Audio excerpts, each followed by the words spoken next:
সকলকে আবারও স্বাগত জানাচ্ছি। আমি ইন্টারগেটিভ সেন্টেন্স সম্পর্কে রিভিউ ক্লাসও বলতে পারেন আলোচনা করব। এ পর্যায়ে আমি প্রথমে WH জাতীয় যেই ওয়ার্ডগুলো আছে, which, where, when, how, what, এই জাতীয় ওয়ার্ড দিয়ে গঠিত সেন্টেন্সগুলো নিয়ে এখন আলোচনা করব না। WH জাতীয় ওয়ার্ড দিয়ে গঠিত ইন্টারগেটিভ সেন্টেন্স নিয়ে পরে আলোচনা করব।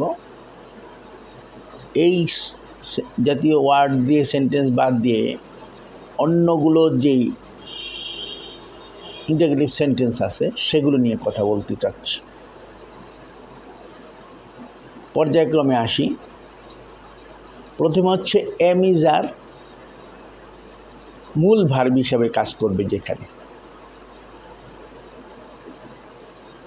সেটা ইন্টারগেটিভ সেন্টেন্স।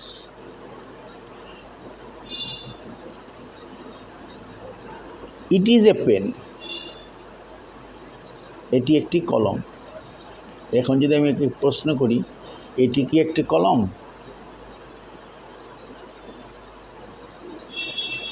ইহা হয় একটি কলম। ইহা একটি কলম না? আর ইংরেজি করার সময় আমরা বলবো কি, ইহা হয় একটি কলম। ইংরেজিটা কি হবে? It is a pen. এটা হচ্ছে একটা অ্যাসার্টিভ সেন্টেন্স। আর আমি যদি বলি ইহা কি একটি কলম, এই যে এই ধরনের যেগুলো নাকি আমি বলতেছি, যেগুলো নাকি WH জাতীয় বাদে ওয়ার্ড, WH জাতীয় ওয়ার্ড বাদে যেই সমস্ত ইন্টারগেটিভ সেন্টেন্স করতে হয়, সেগুলিকে প্রথমে অ্যাসার্টিভে বাংলা অ্যাসার্টিভ করে নেবেন। বাংলা অ্যাসার্টিভ করে এটা ইংরেজি করবেন। তারপর জাস্ট মূল ভার্বটা সাবজেক্টের আগে বসিয়ে দিয়ে ইন্টারগেটিভ সেন্টেন্স তৈরি হয়ে যাবে। যেমন ইট ইজ এ পেন, এখানে মূল ভার্ব হচ্ছে ইজ, ইজটা, আর ইট হচ্ছে গিয়া সাবজেক্ট। ইহা হয় একটি কলম। ইহা কি একটি কলম? তাহলে এই যে মূল ভার্ব ইজটা আগে এসে পড়বে সাবজেক্টে। Is it a pen? Very simple. Today is Sunday, ওকে,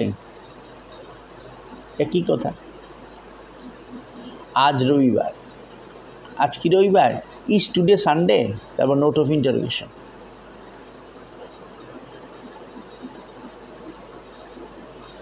এইভাবে করে আপনাকে ইন্টারগেটিভ সেন্টেন্স তৈরি করতে হবে।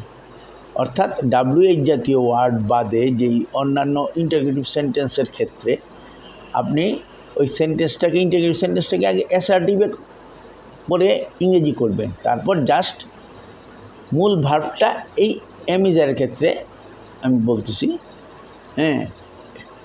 সাবজেক্টে আগে নিয়ে আসবেন আর নোট অফ ইন্টারোগেশন দিবেন, ইন্টারগেটিভ সেন্টেন্স হয়ে যাবে। আরেকটা আছে এমিজার অক্সিলারি ভার্ব হিসাবে কাজ করবে। আমি এমিজারটা শেষ করে নিই।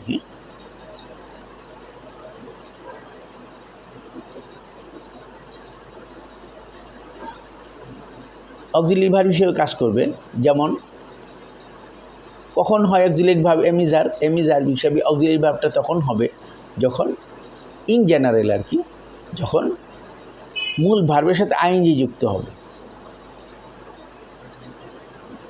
হি is writing a letter, you are writing a letter. তুমি চিঠি লিখিতেছ, তুমি লিখিতেছ চিঠি, তাই না?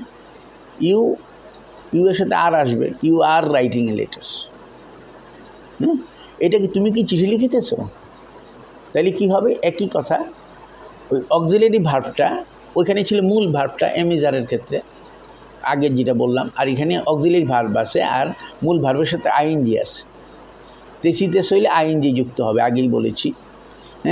তাহলে আপনি এই সমস্ত ইংরেজি ক্ষেত্রে আগে আপনি অ্যাসার্টিভ করে নেবেন। তুমি কি চিঠি লিখিতেছ? এটা অ্যাসার্টিভ কী হবে? তুমি চিঠি লিখিতেছ। এইটার ইংরেজি কী হবে? তুমি লিখিতেছ চিঠি, you are writing a letter. এখন এই ইন্টারগেটিভ সেন্টেন্সটা কী হবে? জাস্ট অক্সিলারি ভার্বটা সাবজেক্টের আগে আসবে। এখানে সাবজেক্ট হচ্ছে you, are you writing a letter. Auxiliary ভার্বটা সাবজেক্টের আগে আসবে, তারপর সাবজেক্ট আসবে, তারপর মূল ভার্বের সাথে আইএনজি আসবে, যেটা এম ইজ আর মূল ভার্বতে থাকলে সেটার ক্ষেত্রে আইএনজি ছিল না, কিন্তু এই ক্ষেত্রে আইএনজি আছে। Are you writing a letter? আশা করি ক্লিয়ার হয়েছে। তারপর দেখেন এই দুটো কাজ ছিল। আর ইজ দিয়ে করলেও তাই, he is playing football. Is he playing a football? সে ফুটবল খেলতেছে, সে খেলতেছে football. He is playing a football. সে কি ফুটবল খেলতেছে? তাহলে ইজটা সাবজেক্টে আগে এসে পড়বে। আপনি সে কি ফুটবল খেলিতেছে এটা যদি বলা হয় তাহলে আপনাকে এটা অ্যাসার্টিভ করে নিতে হবে, সে ফুটবল খেলিতেছে, he is playing a football, এটা ইংরেজি। তাহলে আপনি কি করবেন, এটার ইন্টারগ্রেটিভ তাহলে কী হবে, জাস্ট ইজটা, এখানে অক্সিলারি ভার্বটা ইজটা সাবজেক্টের আগে আসবে। সাবজেক্ট হচ্ছে he. Is he playing a football? যে করে সে সাবজেক্ট, ক্রিয়া যে করে সে সাবজেক্ট। কে ফুটবল খেলতেছে? সে সাবজেক্ট। কী খেলতেছে? ফুটবল। আর কী দিয়ে প্রশ্ন করলে, ক্রিয়ার সাথে প্রশ্ন করলেই আপনি সাবজেক্ট এবং অবজেক্ট পাবেন। কী খেলিতেছে? কে খেলিতেছে? সে। কী খেলিতেছে? ফুটবল। এখানে ফুটবল অ্যান্সারটা যেহেতু আসলো, এটা হলো ফুটবল হলো অবজেক্ট, আর কে খেলিতেছে? হি। হি হচ্ছে সাবজেক্ট। কাজে এখানে আপনার অবজেক্টের সেই হিসাবে নাই, কিন্তু ইংরেজি ইন্টারগ্রেটিভ সেন্টেন্সের ক্ষেত্রে আপনি কী করবেন, সাবজেক্টটাকে, অক্সিলারি ভার্বটাকে সাবজেক্টের আগে নিয়ে আসবে। ঠিক আছে? হ্যাঁ, তাহলে যেমন আমি আরেকটু ব্যাকে যাই, যেমন দিজ আর পেন্স, এগুলো কলম, এগুলি হয় কলম। দিজ আর পেন্স, প্লুরাল কারণে এস আসবে। হ্যাঁ, তাহলে কী হবে, এগুলি হয় কলম, দিজ আর পেন্স। এগুলি কি কলম? আর দিস পেন্স? তাহলে আটটা, এইখানে আটটা মূল ভার্ব হিসাবে আছে, তো আটটা দিজের আগে আসবে। হ্যাঁ, কলমটা কি? দিজ। হ্যাঁ, এখানে দিজটাই, এখানে যদিও এটা ওইভাবে করে মেইন ভার্বের ডুইং ভার্ব নাই, করতেছি করা যাওয়া হওয়া জাতীয় কোনো ভার্ব নাই এই সেন্টেন্সটাতে, কিন্তু এই জন্য এখানে ওইভাবে কী বা কাকে দিয়া মূল ভার্বকে প্রশ্ন করার কোনো সুযোগ নাই, যেহেতু মূল ভার্ব, এখানে মূল ভার্ব মানে ডুইং ভার্ব নাই। ডুইং ভার্বকে আপনি কী বা কাকে দিয়ে প্রশ্ন করলে উত্তর পাবেন। আর এখানে যেহেতু এম ইজ আরটাই মূল ভার্ব, এটা ডুইং ভার্ব না। হ্যাঁ, যেমন করা যাওয়া হওয়া খাওয়া এই জাতীয় ভার্ব না, কাজে এই ক্ষেত্রে ওই অর্থে সাবজেক্ট পাবেন না। হ্যাঁ, কাজে এখানে দিজই সাবজেক্ট। হ্যাঁ, এগুলি হয় কলম। এইটাতে দিজের আগে আসবে মূল ভার্ব আটটা, আর দিস পেন্স। আমি একটু ব্যাকে গেলাম, এখন আবার ফ্রন্টে আসতেছি। এখন দেখেন, তাহলে এম ইজ আর যখন অক্সিলারি ভার্ব হবে তখন কিন্তু এইভাবে হবে যেটা বললাম। হ্যাঁ, তারপর এখন নর্মাল ভার্বগুলো যখন হুবহু আসে, অ্যাসার্টিভ সেন্টেন্স আমি বললাম, কোনো চেঞ্জ হয় না, একদম প্রেজেন্ট ফর্মে আসে। তুমি লিখো, তুমি খাও, ইউ ইট রাইস। হ্যাঁ, প্রেজেন্ট ফর্মে আসে। তো এই সেন্টেন্সগুলি ইন্টারগ্রেটিভ সেন্টেন্স কীভাবে হয়? এখন আমরা ওই যে বললাম যে এগুলোর ক্ষেত্রে কী করবেন, যে ইন্টারগ্রেটিভ সেন্টেন্স আগে অ্যাসার্টিভ করে নেবেন। তুমি স্কুলে যাও, কি হবে এটা? তুমি যাও স্কুলে। আমি বলছিলাম আগেও বলেছি যে এই ডুইং ভার্বের ক্ষেত্রে আপনি এগুলো করবেন। ডুইং ভার্বের ক্ষেত্রে প্রথমে সাবজেক্ট নিয়ে আসবেন, তারপর ভার্ব আনবেন, তারপর অবজেক্ট আনবেন বা অন্য কিছু আনবেন। জিনিসটা এইভাবে ফরমেশন হবে ডুইং ভার্ব যদি থাকে। এখানে যাওটা হচ্ছে ডুইং ভার্ব। তো যাওকে প্রশ্ন করলে সাবজেক্ট পাবেন। যাওকে কে যায় স্কুলে? তুমি। তাহলে তুমি হচ্ছে সাবজেক্ট, তাহলে সাবজেক্ট আনেন ইউ। তারপর কী হবে, ভার্ব কোনটা? গো। তাহলে ইউ গো, এখানে অবজেক্ট নেই। হ্যাঁ, কারণ টু স্কুল হচ্ছে একটা প্লেস। কোথায় যাও, এখানে কী দ্বারা প্রশ্নগুলি উত্তর পাবেন না। হ্যাঁ, এই যে গোটা হচ্ছে ইন্টারজেক্টিভ ভার্ব, এটা আমি আগেও বলেছিলাম। কাজে এখানে ইউ গো টু স্কুল, এটা হুবহু আসে তুমি স্কুলে যাও। যাও শব্দটা হুবহু আসে প্রেজেন্ট ফর্ম হিসাবে, তাহলে ফরমেশনটা হবে প্রথম সাবজেক্ট আসবে, ভার্বের প্রেজেন্ট ফর্ম আসবে, তারপর বাকি জিনিসগুলো আসবে। তুমি যাও স্কুলে, ইউ গো টু স্কুল। এখন এটার ইন্টারগ্রেটিভ সেন্টেন্স কী হবে? তুমি কি স্কুলে যাও? তো এই সমস্ত ক্ষেত্রে যেগুলো নাকি ভার্ব হুবহু আসে ইংরেজিতে মূল ভার্বের প্রেজেন্ট ফর্ম আসে, সেক্ষেত্রে কী হবে? সেই ক্ষেত্রে হবে আপনার ডু বা ডাজ ইন্টারগ্রেটিভ সেন্টেন্স করতে হলে নেগেটিভের ক্ষেত্রেও you do not go to school, আমি এটা আগে বলেছিলাম। হ্যাঁ, এগুলি ক্ষেত্রে ডু বা ডাজ অক্সিলিয়ারি ভার্ব হিসাবে আসবে। ডাজ কখন আসবে? ডাজ আসবে যদি সাবজেক্টটা থার্ড পারসন সিঙ্গুলার নাম্বার হয়। আরও ভালোভাবে বলতে গেলে আই বা ইউ সিঙ্গুলার হলেও ডু আসবে। সাবজেক্ট যদি আই ইউ যদি সিঙ্গুলার হলে, অন্য যে কোনো সিঙ্গুলারের ক্ষেত্রে ডাজ আসবে আই বা ইউ বাদে।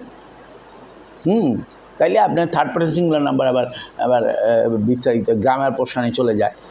এই জন্য আমি গ্রামারকে অ্যাভয়েড করার জন্য এটা বললাম যে আই এবং ইউ বাদে কোন ক্ষেত্রে, যেই সমস্ত ক্ষেত্রে বাংলা বাক্যে ক্রিয়াটা হুবহু আসে প্রেজেন্ট ফর্ম হিসাবে, সেই ক্ষেত্রে ডু বা ডাজটা নেগেটিভ সেন্টেন্সের ক্ষেত্রে এবং ইন্টারগেটিভ সেন্টেন্সের ক্ষেত্রে ব্যবহার হবে।